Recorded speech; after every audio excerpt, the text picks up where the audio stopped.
Let's get this. That's a cool wee thing. What does it do? Is it a wee charger? And It's recording. This is that's hello. That's Mike, and that's my phone. So hello.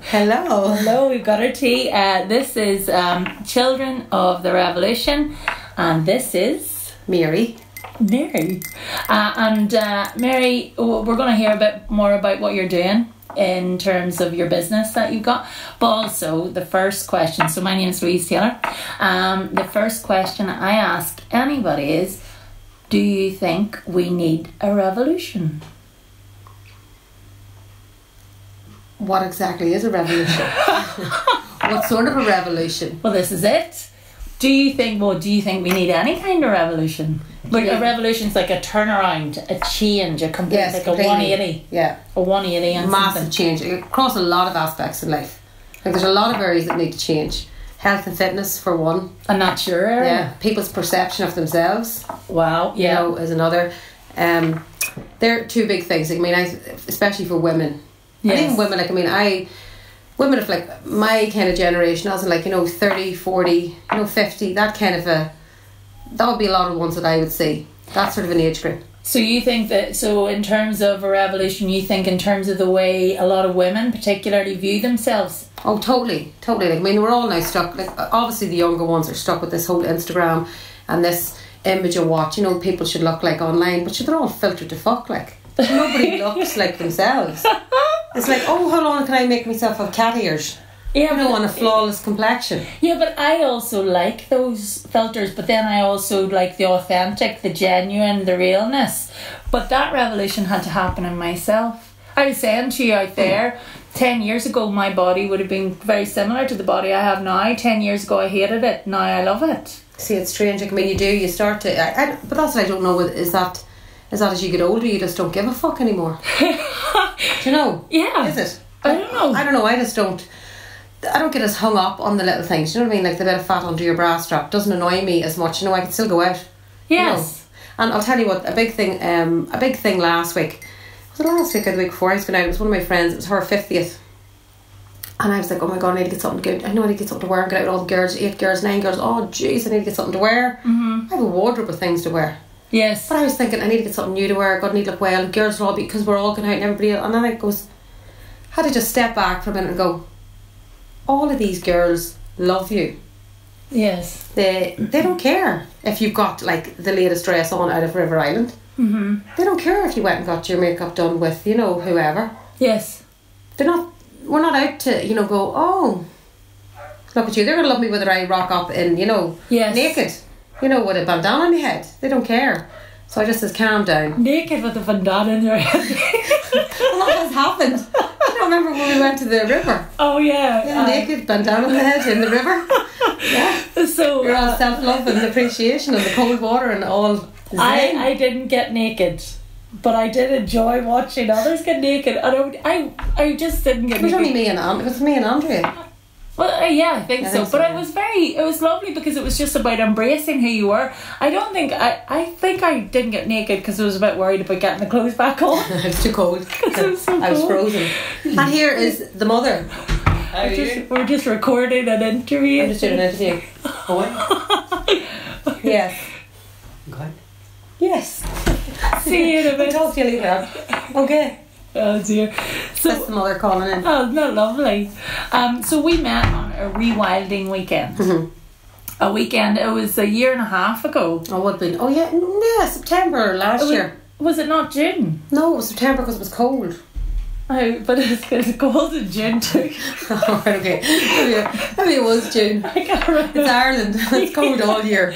But camping's never good. Well, it was camping and it rained pretty much all weekend. It rained the whole weekend. And it was incredible. It was something totally different. Yeah. I mean, I'd taken a friend and it was literally really taking her out of her comfort zone big time. Yeah. And she loved it. Like it was a real turning point, for her, in her life. Yeah. But it was great. I really enjoyed it. Yeah, and then I remember whenever I met you there, you had your coats on with your Mary Boyle Fitness. Yeah. And you had you started it up recently then? We're probably going about a year then. Oh, and tell me a bit about Mary Boyle Fitness, where it came from, the idea. Started off, let me see, I was doing, I had a friend who was doing triathlons, and I ended up going down that route with her, learn how to swim, blah blah blah, and did that. And I got to round about coming up towards September, and she said she wanted to do the gym instructor course. Yes. And secretly I kind of had a wee hankering that I would have, liked to do it, but because I had always been heavier, had weight on, it was like, who the hell is going to listen to a fat gym instructor? Do you know what I mean? That's unfit. Like, let's call a spade. Like, you're not going to be inspired by, this, overweight gym instructor, which is the perception that you have of that I had of myself, that you had to look a certain way to be able to take a fitness class. Yeah. So that's all, but that is the perception that I put on myself. Yes. Now I'm not, I don't have that now. But she said she was going to do it, and I thought, I want to do it for my own knowledge. Yes. So on the very last hour, I think it was the day before, I rang down and they said, oh yeah, there is a space. And that was it. I ended up going, on the course. Absolutely loved it. I wasn't quite finished the course. And one of the girls, actually, she was on the weekend, Michelle. Oh yeah. Yeah, she was on the weekend with us. And she had said about she said, do you like a wee boot camp or whatever, get us all before Easter, and because then we're off for Easter, and da-da-da.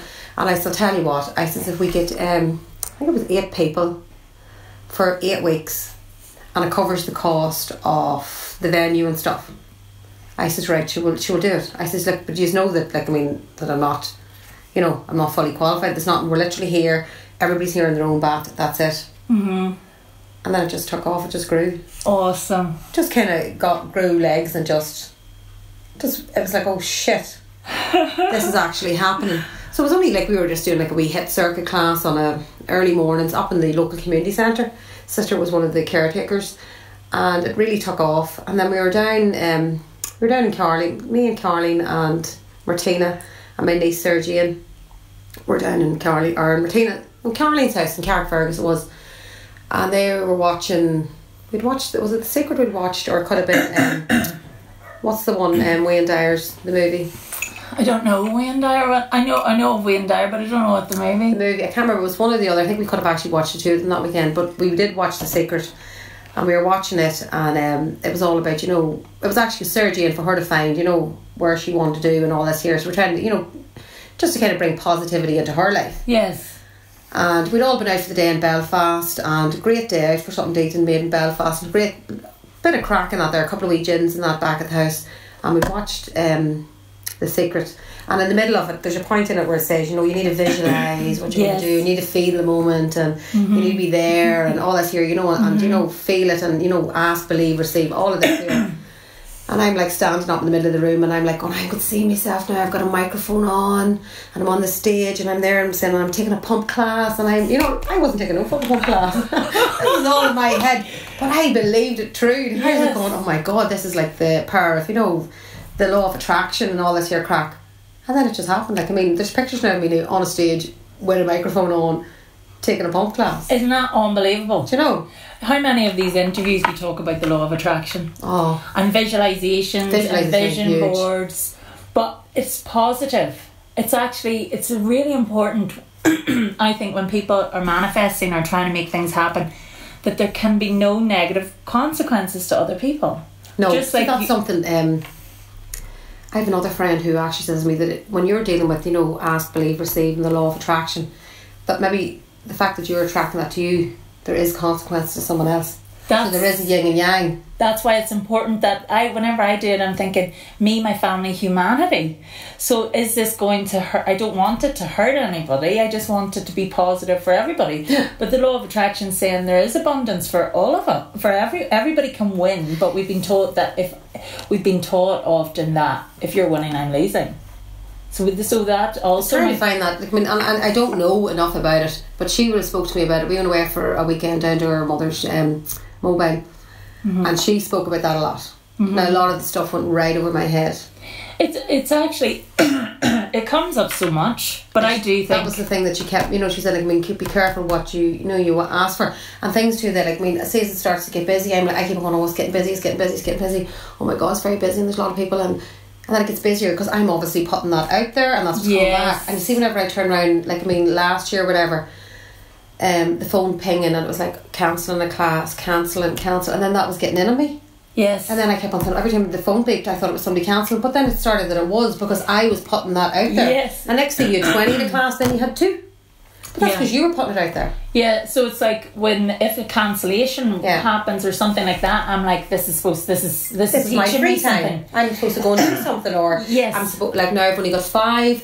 We're going to spend a lot more one-to-one, or we're going to change it up, or we're going to have a wee conversation, or we're going to do a bit more one-to-one tutorial, or we're going to say, this is how you squat. So now, instead of me like freaking out about it, I'm going, what about it? It's not the end of the world. What's this teaching me? Yeah. What can I learn from this? Because it's not anything to do with feeling, and also abundance comes in many forms. See, and that's it. At the start, you weren't putting a monetary value on it, and then as you kind of got into it, then you started, because that's the background, like bookkeeper numbers. You started putting the number value on it, and then had to say stop. Yeah. And see, once you stop that, then everything started to fall into place. You were going, oh, this is fine.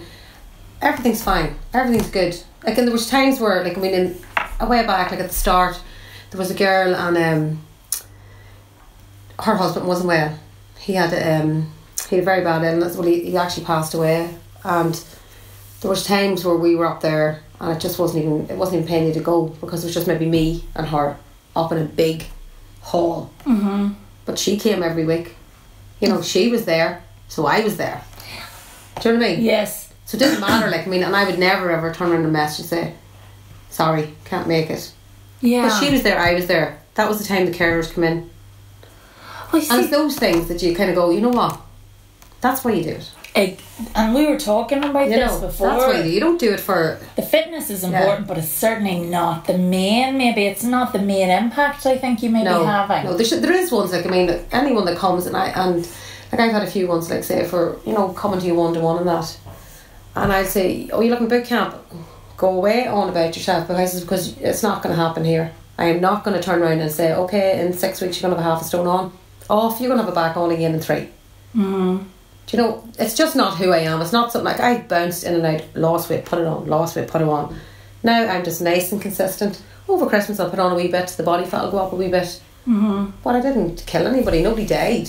But is it not about self-esteem and helping people live better lives? That's what they do. Like, I mean, they built up a little community. Mm-hmm. Like, they come now and they'll all be like, well, how are you, and how's your back, and da-da-da, and how's Johnny, and and did you get the wee dog okay, and such and such his birthday, and like, as I was saying to you earlier, like, it's not things that you feel you have to do. They're just little things, like, happen organically. Like say you're baking apple tarts, you'll say, right, you would all it's Halloween, we'll have apple tart. Mm-hmm. Or you might have tried something new and there'll be a wee bit of slagging, and they could end up coming in here, and it could end up as an impromptu taster session. We've got maybe 8 people in the kitchen tasting a curry Noel's made. Yeah. Do you know? Yeah, but that's community, that's connection, that's like, it makes people feel good, which is part of, like... Well, that's the whole point of health and fitness. It's not all about walking out being aesthetically pleasing to whoever's eyes it's supposed to be. But you say that, but that's not the message. Like, but that's not the message that's out there. That's not the prevalent message that a lot of people are sending out, because body positivity and feeling good about yourself, there's a lot of activists out there who get a lot of abuse for what the message is, to love yourself and to try and live a healthier life, whereas you have people who have got, like, bodies that are just unachievable for many people. Well, they're unachievable for every person. There's only, like, say, a couple of % of people that are going to achieve that, and they're not even going to maintain it. Yes. Like, I follow Brian King would be one, and Paul Dermody would be 2 guys that I would follow. I actually don't think I follow any women. As in, listen to their podcasts, listen to what they've got to say. Yeah. I actually I don't. Yes. I actually don't. Well, maybe there's nobody at the minute who you think really is on the same page as you out there. I don't actually follow him, because he's straight down the line.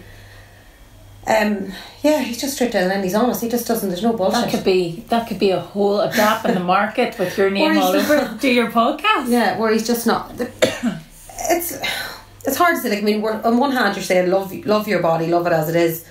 But not if you're prepared to put all of this shit into it. But then you don't. you know. But the idea, I think, I thought... Well, I feel shit if I put too much shit into it. Yes, exactly. So, but you love your body anyway. Now, if you spend your life hating your body, you just hate your body, and then whenever, you know, you lose a lot of weight, like say You're still going to hate it. You're still going to hate it if you start trying to, because you can't, it's not sustainable. Whenever I was doing Weight Watchers and Slimming World and all, I was just obsessed. I was just obsessed. How many sins? I was obsessed. You're just a fucking sinner all your life. It's like, oh, Jesus Christ. Oh, Slimming World at least lets you have some potatoes. That's why I think it's so successful in Northern Ireland, because it's very generous with potatoes. But it was like, it was a fixation. I was more obsessed with food when I was on these things, and then I would lose the weight, which the programme would say, well, we're doing the programme well, but I couldn't keep it off once I stopped the programme because I didn't want they just tie you in, and that's it. You're in.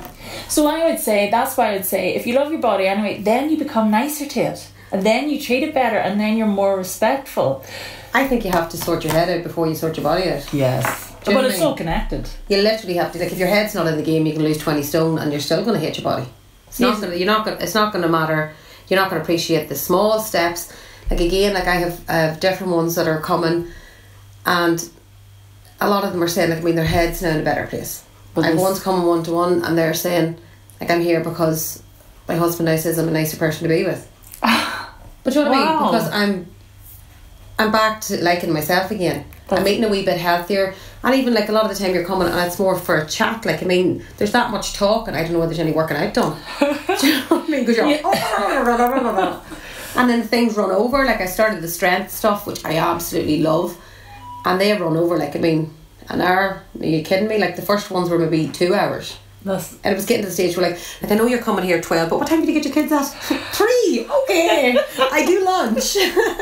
Do you know where we started off maybe last year, and a lot of it was never to do with the class. It was all about, like, I had worked in an office in Drogheda with a friend. She worked there as well, and we used to travel up and down.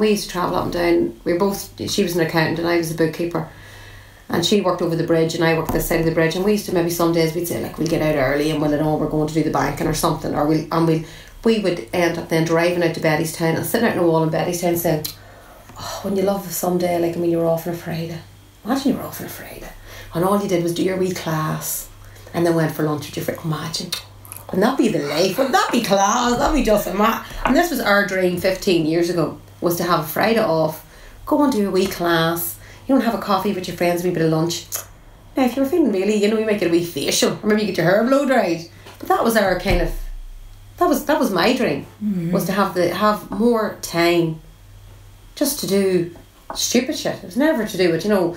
And as you get more, we had to sacrifice a lot of different things over the years, you know, monetary wise, so that we get to the point where you're here and it doesn't, the things that you want now have no monetary value at all. Oh, the things that are important. They don't, like, I mean, literally like that, having a Friday off and going to walk the mountain. You know, that's, like, I mean, or not starting till 11 because you have that morning time to go for a walk. A freedom. You know, or even like Aaron's off today. Like, last week we were supposed to meet for, was it last week we went for lunch, or maybe I ended up cooking here, but we were getting carpet or something in his room and doing that. You know, stupid things like that. You know, maybe going to the second hand shops with mummy on a Monday. Yes, but this is something that comes up a lot too. For everybody, every single person, their best life is going to look different. So things that I really enjoy and get a lot out of are not going to be the same for you. No. So the idea of competing with other people seems like null and void, because we're all so different. It's just about finding out what you like, what you enjoy, what's important to you, and making that happen.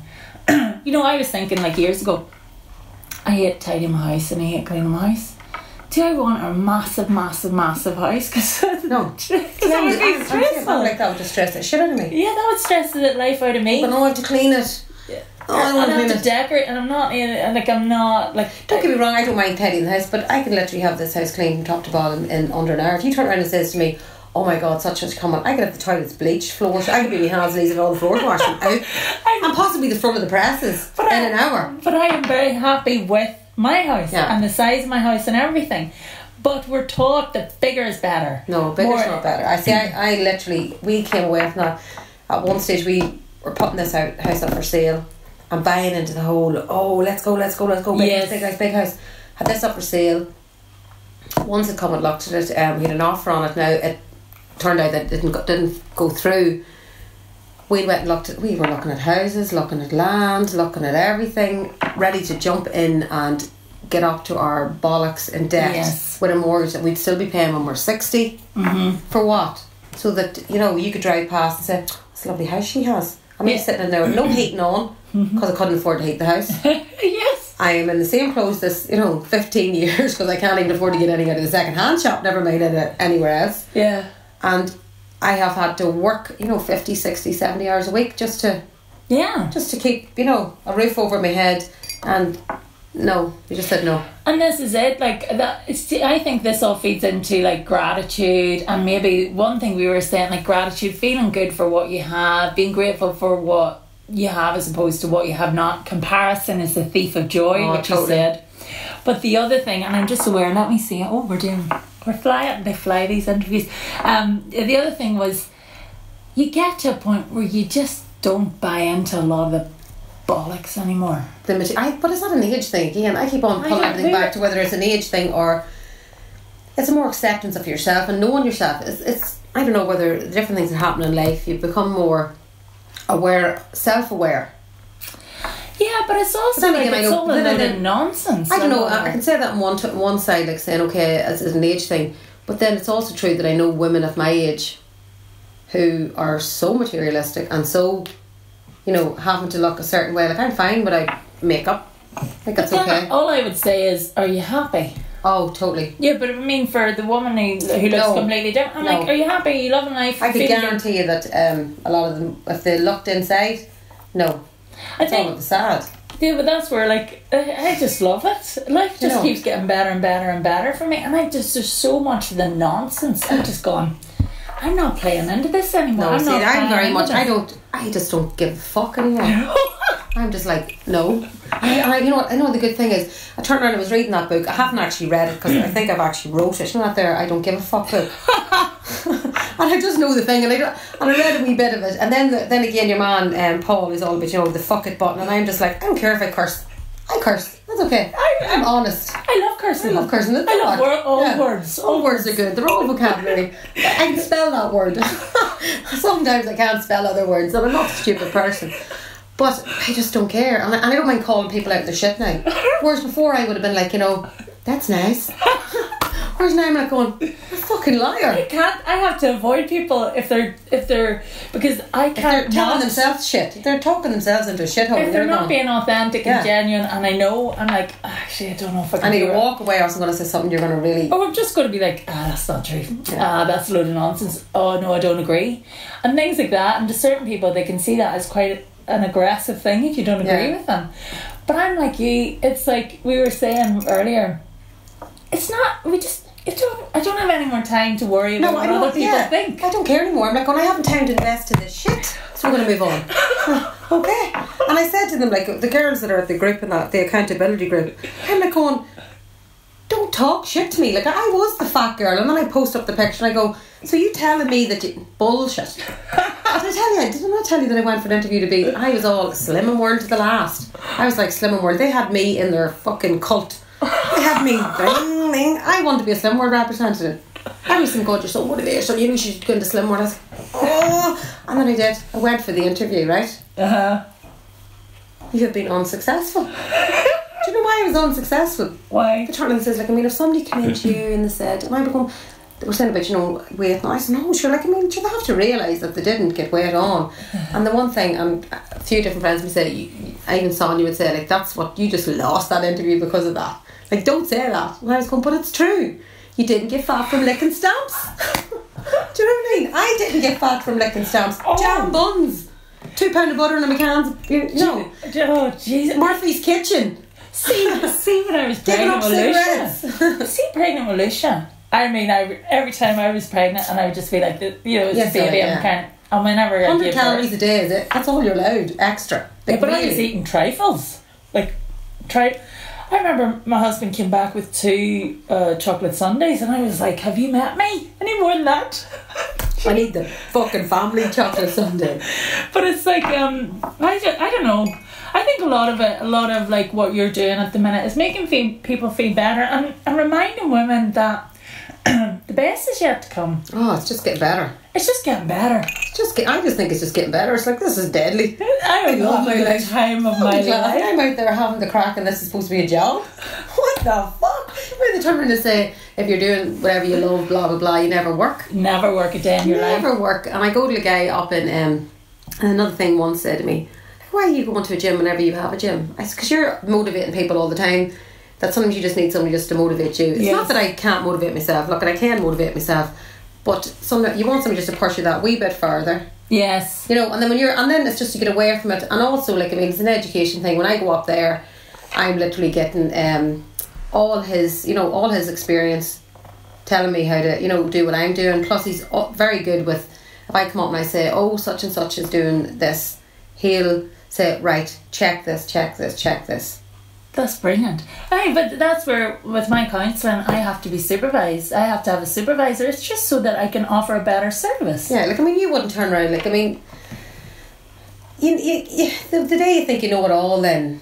Oh, you know nothing. Yeah, you know fucking nothing. Like, it's time to take your head out of your so home. little. Yeah. There's always something to learn. There's always something to learn. There's always somebody who knows more than you. Always. Now, they mightn't be right. They might not always be right. They might think, what I mean, but there's always somebody out there that you can learn from. And you're constantly learning, and things are constantly changing. What is it? But the only thing that's never going to change is that if you eat too much, that doesn't matter whether you... Unless you have a really good metabolism. No, fuck off with metabolism. You're a lazy hoe or else you're very active. No, but some people will say they've got a really good metabolism. I can eat whatever I want, whenever I want. Yeah, the day will come. Chucking your laugh. Your day will come. Will you not be able to... I have friends who could turn around and eat whatever they wanted and they were 7 stone. They ain't 7 stone now. I'm like going, It'll catch up. But the thing was is that when they were 7.5 stone, they didn't have the car under their arse. Do you know what I mean? And they were pushing a pram, and they were working a job, and they were blah blah blah. Whereas they have slowed down. So there's a whole thing now. It's called NEAT, non-exercise activity thermogenesis. So as they slow down, everything, so they're not fidgety as much. They're not. I need to get and do this. Oh wow! So all of these 3 things have slowed down. All of these 3 things. So the body's using their calories to do the main things. So they're not up and active as much. It's not that their metabolism was necessarily higher or more active. They were more active. Yeah, but this is about connecting with your body and listening to it and being more intuitive. Do you know what? I think we're gonna have to bring this to. I really enjoyed that. We could do like a whole day.